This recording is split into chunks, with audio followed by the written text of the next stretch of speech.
Hello दोस्तों, स्वागत है आप सभी का। और आज ही 3 नवंबर का करंट अफेयर्स स्टार्ट करने वाले हैं।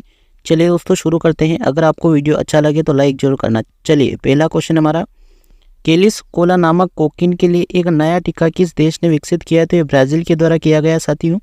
कोकीन के उपचार के लिए ब्राज़ील के वैज्ञानिकों ने केलिक्सो कोका नामक कोकीन के लिए टीका विकसित किया है। ठीक है, और ये टीका शरीर में प्रतिरक्षा प्रतिक्रिया उत्पन्न करने कोकीन के प्रभाव को कम करता है। ठीक है, कोकीन एक नशे की लत लगाने वाली उत्तेजक ड्रग है जो कोका पौधे की पत्तियों से बनाई जाती है और ब्राज़ील की राजधानी रहेगी ब्रासिलिया। ठीक है, चलिए आगे बढ़ते हैं अगले क्वेश्चन की ओर।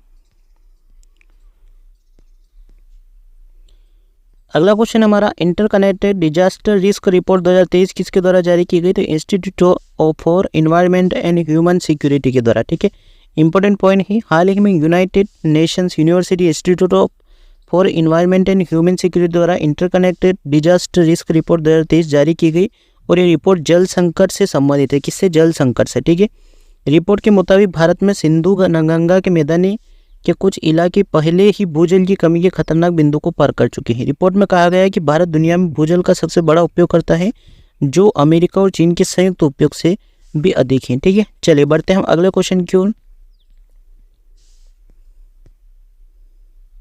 अगला क्वेश्चन हमारा, सतर्कता जागरूकता सप्ताह 2023 का आयोजन कब किया जा रहा है? तो ये 30 अक्टूबर से 5 नवंबर तक किया जाएगा। ठीक है, और देश में 30 अक्टूबर से 5 नवंबर तक सतर्कता जागरूकता सप्ताह मनाया जा रहा है और इस सप्ताह का आयोजन केंद्रीय सतर्कता आयोग द्वारा किया जा रहा है। ठीक है, द्वारा किसके द्वारा?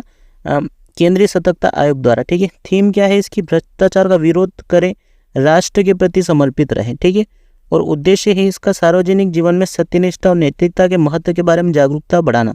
केंद्रीय सतर्कता आयोग भारत सरकार के विभिन्न विभागों के अधिकारियों कर्मचारियों से संबंधित भ्रष्टाचार नियंत्रण की सर्वोच्च संस्था है। स्थापना 1964 में हुई। ठीक है, चलिए बढ़ते हैं हम आगे। अगला क्वेश्चन हमारा, विश्व का पहला एआई यानी कि आर्टिफिशियल इंटेलिजेंस सेफ्टी समिट किस देश में आयोजित किया जा रहा है? तो ये ब्रिटेन में आयोजित किया जा रहा है। ठीक है, भारतीय मूल के ब्रिटिश नेता सुनक पहले वैश्विक एशियाई सुरक्षा शिखर सम्मेलन की मेजबानी करेंगे, यानी कि ग्लोबल एआई सेफ्टी समिट की मेजबानी करेंगे। ब्रिटेन की राजधानी लंदन है और प्रधानमंत्री ऋषि सुनक जी। ठीक है, चलिए आगे बढ़ते हैं अगले क्वेश्चन की ओर। क्वेश्चन है हमारा, हाल ही में किस देश में दुनिया का सबसे ऊंचा परमाणु अनुसंधान रिएक्टर स्थापित किया जाएगा? तो ये बोलीविया में किया जाएगा। दुनिया का सबसे ऊंचा परमाणु अनुसंधान रिएक्टर बोलीविया में स्थापित किया गया और दक्षिण अमेरिका देश बोलीविया में दुनिया का सबसे ऊंचा परमाणु अनुसंधान रिएक्टर स्थापित किया गया है और यह अनुसंधान रिएक्टर समुद्र तल से 4000 मीटर की ऊंचाई पर स्थित है। ठीक है, चलिए बढ़ते हैं हम अगले क्वेश्चन की ओर। हाल ही में अंतर्राष्ट्रीय सौर गठबंधन सभा का 6वां सत्र कहाँ हुआ? तो ये दिल्ली में आयोजित हुआ।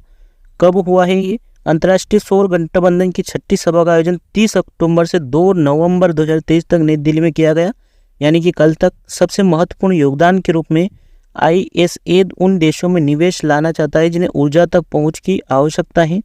इस वर्ष सौर ऊर्जा में 380 बिलियन अमेरिकी डॉलर का निवेश होने की उम्मीद है। ठीक है, इंटरनेशनल सोलर अलायंस यानी कि ISA की स्थापना 2015 में हुई और मुख्यालय गुरुग्राम हरियाणा में है और अध्यक्ष भारत है इसका। ठीक है, चलिए आगे बढ़ते हैं अगले क्वेश्चन की ओर।